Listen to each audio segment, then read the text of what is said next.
உண்மையிலே திருமாவளவன் தமிழ்நாட்டினுடைய முக்கியமான சொத்து.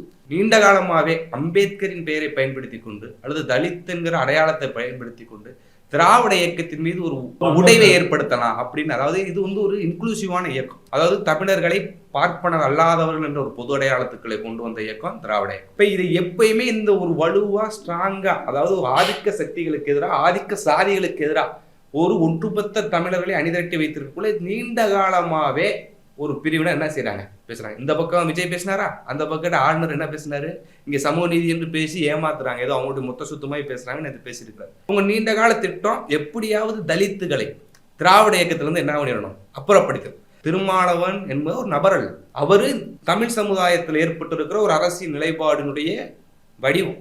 அவரை எந்த வகையிலும் பண்ண முடியல. அப்ப கூட இருந்தே பண்ணலாமான்னு நினைச்சாங்களான்னு நமக்கு தெரியாது. இப்ப அந்த பிம்பத்தை எப்படியா சிதைக்கலாம் அப்படின்ற முயற்சியில தான் இந்த விஷயம் நடந்தது.